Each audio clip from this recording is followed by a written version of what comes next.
Hello everyone, welcome back.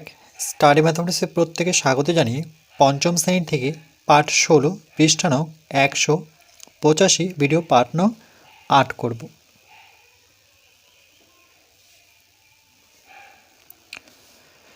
আজকে আমরা এখান থেকে করব। এবার আমরা নিজেরাই বিভিন্ন তথ্য থেকে চিত্রলেখ তৈরি করব। 1 নম্বর প্রশ্ন, আমাদের স্কুলের নাম বিদ্যাসাগর প্রাথমিক বিদ্যালয়। এটা হচ্ছে স্কুলের নাম।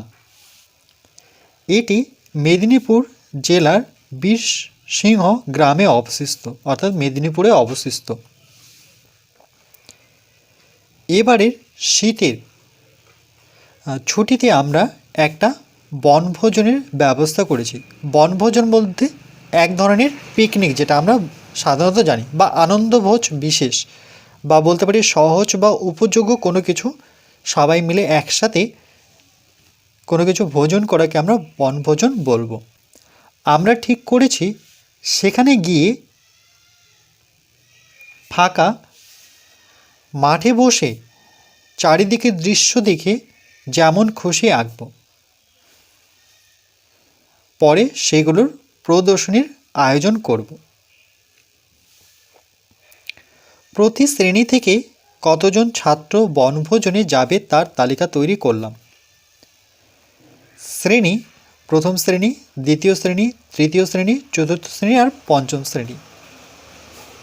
বনভোজন উপস্থিত ছাত্রছাত্রীর সংখ্যা, মানে যারা উপস্থিত হয়েছে মানে গেছে, তাহলে প্রথম শ্রেণী এরকম 32 জন, দ্বিতীয় শ্রেণী থেকে 25 জন, তৃতীয় শ্রেণী থেকে 30 জন, চতুর্থ শ্রেণী থেকে 28 জন, পঞ্চম শ্রেণী থেকে 36 জন।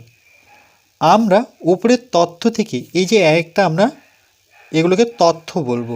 প্রথম শ্রেণী 32, দ্বিতীয় শ্রেণী 25, এগুলোকে তথ্য বলা হয়। চিত্রলেখ তৈরি করব। তাইলে এখানে যে ছবিটি নিয়েছে, এই ছবিটির জন্য 5 জন ছাত্রছাত্রী, আবার এই ছবিটির জন্য 4 জন ছাত্রছাত্রী নেব। এই ছবিটা থাকলে 4 জন ছাত্রছাত্রী, আর এই ছবিটা থাকলে 5 জন ছাত্রছাত্রী। তাইলে 32-এর জন্য কটা হবে দেখো, 4 করে। একটাতে যদি 4 হয় তাহলে 1, 2, 3, 4, 5, 6, 7, 8, এরকম 8টা ছবি। একটা ছবির জন্য 4 জন, তাহলে 4 আসতে কত, 32 জন। এভাবে হিসেব করতে হবে। তারপরে 1, 2, 3, 4, 5, 5টি ছবি। এই ছবির জন্য 5 জন ছাত্রছাত্রী, তাহলে 5 5 কত, 25 জন। এই জন্য 25 জন, এখানে 32 জন। উপরে তথ্যকে চিত্রলেখের মাধ্যমে প্রকাশ করি, যেমনটা এখানে বলেছে যে নিজেরাই বিভিন্ন তথ্য থেকে চিত্রলেখ তৈরি করতে হবে। তোমরা ইচ্ছে করলে এই নকশাগুলো চেঞ্জ করতে পারো, ছবিগুলো। তাহলে ঠিক আবার লিখব শ্রেণী। তাহলে প্রথম শ্রেণী, দ্বিতীয় শ্রেণী, তৃতীয় শ্রেণী, চতুর্থ শ্রেণী, পঞ্চম শ্রেণী। যেমন এটা যদি প্রশ্ন হয় তাহলে এগুলো তার উত্তর।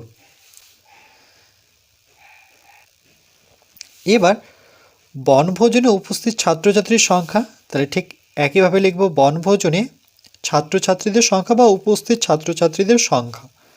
তাহলে প্রথম শ্রেণী সংখ্যা কত, 32। তাহলে এরকম যে ছবি আমরা কটা দিব, 32 যেহেতু, তাহলে 32-এর জন্য কটা ছবি হবে দেখো। 32কে যদি আমরা 4 দিয়ে ভাগ করে দিই তাহলে কত, 4 আসছে 32 পাবো। তার মানে এরকম এই ছবিগুলো 8টা দিতে হবে। এই যে 1, 2, 3, 4, 5, 6, 7, 8। কেন কি একটাই 8টা ছবি, আর একটা ছবিতে 4টি করে আছে, তাহলে 4 আসতে 32 হয়ে গেল। দ্বিতীয় শ্রেণী কত ছিল, 25 সংখ্যায় ছিল, সেটাকে আমরা ছবি দিয়ে প্রকাশ করব। তাইলে 5 জন ছাত্রছাত্রী, 25কে তো 4 দিয়ে নিয়ে আসা যায় না, কেন 4 দিয়ে 25কে ভাগ যায় না, তাহলে এটা তো হচ্ছে না, মানে এই ছবিটা আমরা দিতেও পারবো না। কেন কি 4 দিয়ে 25কে ভাগ যাচ্ছে না, যেমন 4 দিয়ে 32কে ভাগ গেল, কিন্তু 4 দিয়ে 25কে ভাগ যাচ্ছে না। তাহলে 5 জন ছাত্র, 5 দিয়ে কি 25কে ভাগ করতে পারি? তাহলে 5 5 25। তাহলে আমরা এই ছবিটা নেব। তাহলে কতবার করতে হবে? 5 বার ছবিটি রাখতে হবে। 1 2 3 4 5। তাহলে 5টা ছবি, একটা ছবি 5 করে, তাহলে 5 5 25।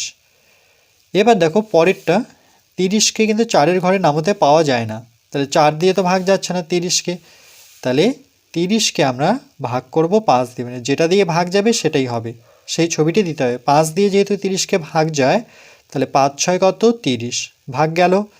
তাহলে 6টা দিতে হবে ছবি, মানে এই ছবি 6টা রাখতে হবে তৃতীয় শ্রেণীতে। 1 2 3 4 5 6, 6টা ছবি, একটা ছবিতে 5 করে, তাহলে 5 6 কত? 30। দেখো মিলে যাচ্ছে। এবার 28কে 4-এর ঘরে নামাতে 28 পাওয়া যায়, 4 7 28। 28কে আমরা 4-এর ঘরে নামাতে পাবো, 4 7 28। এবার কত? 7টা ছবি রাখবো, কোনটা? যেহেতু 4 দিয়ে ভাগ করেছি, তাহলে এই ছবিটা 7টা রাখতে হবে। 1 2 3 4 5 6 7, 7টা ছবি, একটা ছবিতে 4 করে, তাহলে 4 7 28। এরপর 36, 36কে তো 5 দিয়ে ভাগ যায় না, 4 দিয়ে 36কে ভাগ যায়। কেন? 4 9 36, বিয়োগফল 0, তাহলে কত পেলাম? 9। তাহলে এই ছবিটাকে 9 বার একই সারিতে রাখবো। 1 2 3 4 5 6 7 8 9, একটা ছবিতে 4 করে, তাহলে 4 9 36।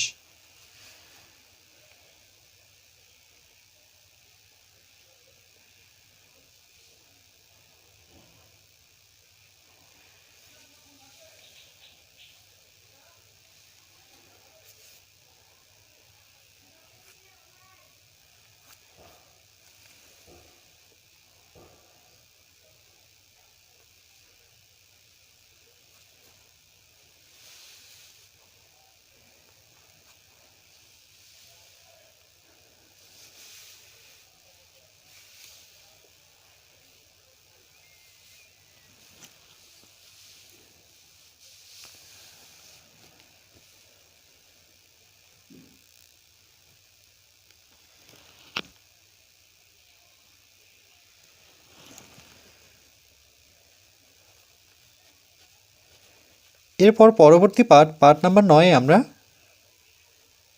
পৃষ্ঠা নাম্বার 186 করব।